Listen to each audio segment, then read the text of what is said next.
everyone. So today we are going to be talking about Valley of the Moon by Paul Yoon.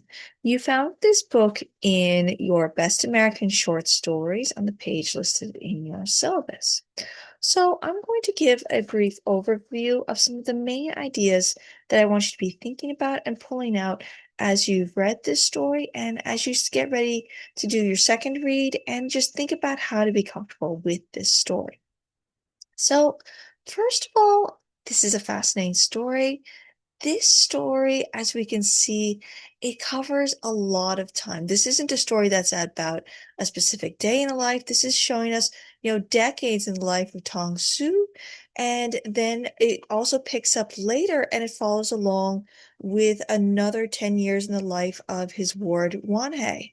So when we are starting with Tong Su, what we start is we see a man who is essentially trying to return to a place that he's familiar with following his time in a settlement camp. So this, story is picking up after, this story is set in, as we can see, it sets in Korea.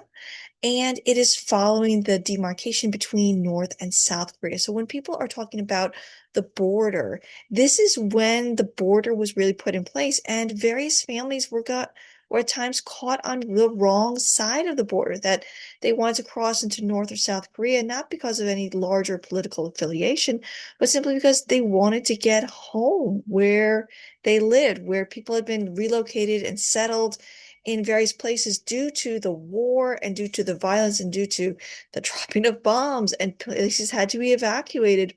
And then afterwards, when kind of the dust had settled, people were trying to return to their homes, and sometimes they were stuck on the wrong side of a border. So there are actually still families that have, been decades away from, you know, their families and being able to be in contact with their families. So as we can see that Tong Su is a man who he's on his own. He's lost his parents, he's lost his sister, he's lost his home. He's also lost his eye.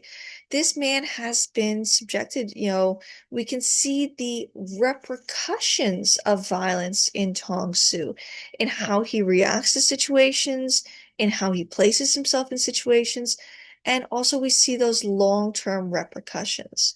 We see the way that, he is on his own for a very long time, and then the day that the stranger comes to the farm and wants to get across the border, we see how Tong Su reacts in that moment of violence. We see how he acts to defend himself. We see how he almost kind of defaults to violence in this frightening situation. And we see really the long tail and repercussions of this. This is the moment that that our author, Paul Yoon gives us.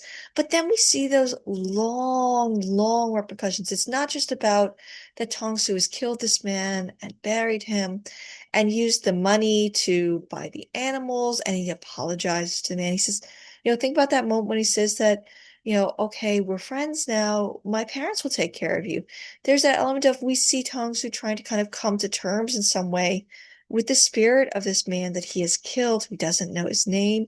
He doesn't know his history. All he knows is that the man is dead. But we see the way that Tong Su lives with these repercussions of his actions, of the violence here. And we see that those long, reactions to that. We see how decades go by. We see how he is, recovering from this. We see as years go by, after he has adopted, the two kids, Wonhei and Unsik, we see how, years later, even though he's been a loving guardian, he's been taking care of them, he enjoys his time with them, he protects them, he acts as a parent. We see how the impact of the violence from that man, it continues to kind of come back. It does not stay buried. We see the way he talks about the grave to the kids when he says that, oh, it's my wife. It's the one, we see it's the one time he lies to the children, when he's talking about the grave of the man that he murdered. We see how when the stranger comes, he's looking for his uncle who disappeared in this area. We see how much that throws Tong Su off, and we see that, it kind of creates the, as Yoon says, the shadow how it starts as a fly in his chest and it becomes a great claw that, kind of continues to grab at him. And we see how that moment of violence with the stranger, it becomes that moment of violence that explodes from Tongsu onto, Unsik, who he's never harmed before, but ends up beating to the point where Unsik ends up losing part of his sight. And so we see how the violence explodes onto Unsik. We also see how that violence suddenly in that moment, Tongsu, who's been, he's cared for, Wonhei for 6 years now, suddenly he looks at her differently in that moment. And she realizes that this person she's been comfortable with and been safe with for 6 years, suddenly he's a threat to her. And in a day, both of the children run from Tongsu and they never return to him. And he's left alone. Again, in that one moment of kind of exploding violence, we see kind of the violence coming out multiple times throughout this story. We see then, things, shift. And then we follow Wanhei as she kind of leaves the house of her foster father. She's unable to find, her foster brother again. And over the course of 10 years, we see she travels, she goes to new places. She ends up leading this whole life. But at a certain point, she also starts calling home to Tongsu and talking with him. And this is another really interesting moment because we see kind of how Tongsu end up losing his children, but we also see those moments when Juan He is calling him. We see, it's particularly when you think about that moment when he's comforting her, when she's about, when she's excited, but also very worried about being able to see, people coming in for the Olympics, for the big, event.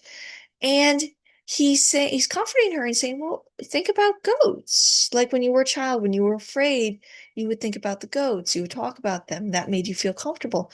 And that's a moment that she doesn't remember, but he does. And so we see that in this moment, we see him once again acting as a parent toward her and trying to comfort her and get her ready for something. And so this is one of those really interesting moments where we see those long repercussions. There isn't going to be a happy ending for him. He never in life is going to see his kids again, but she does end up returning. She ends up, burying him at the spot that he had talked about. He ends up being buried with, near the man he himself had killed. So we see all these really interesting ideas that Yoon is examining here and looking at. And there's a lot of interesting stuff to pull out of this story. So think about, what you're seeing in the story. Think about the way that Yoon is creating these characters for us. What various characters know is really important because at a lot of times we, the reader, know a bit more. For example, than Yeonhae, Wonhae, when she goes back, when she's, looking at the bones, we know the history of these bones. We know the history of this grave. We know the truth of what she was told, as well as the lies that she was told. And we see her kind of trying to do her best in this situation for this person who she has these very mixed, complicated feelings for, because there was this 6 years of care balanced against the one moment of fear and threat. And we see the way that, these things don't exist in a balance. There's some beautiful description in this story. There's some very lovely, interesting pacing in this story. So think about, as you're looking at this story, as you're considering, how you're looking at it, think also about these short essays that we're reading. How would, Flannery O'Connor's essay, Unreasonable Use of, the Reasonable Use of the Unreasonable, how would we pull that concept of, the use of violence? How would we take that lens and look at it against the you? You can also think about, the Carver and say like, well, how is this idea of the use of the commonplace? How can I take that idea and use it to look at Yoon's writing? How would Carver look at this writing? And you can continue doing that as we keep going forward. Think about these, short essays that you're being asked to read, and think about how what you're learning about how these authors are looking at the writing. How would that then allow you to look at these short stories in different ways? So this was the first of our Best American Short Stories. This is a lovely short story by Paul Yoon. So many interesting things to pull out of it. Really a story that takes its time and really unfolds over a long period of time. It's a, really gorgeous writing too in this, that kind of mixing of, that commonplace language, with how, the day-to-day living with these really big explosions of violence that really just shape and warp Tong Su's life and his, kind of the way he's looking for kind of this peaceful, quiet life after everything he suffered, how it kind of gets ruined over and over by this specter of violence. And so lovely things to pull forward. I hope that you guys found this story interesting. I encourage you to read it go through and do another read after you've watched this lecture.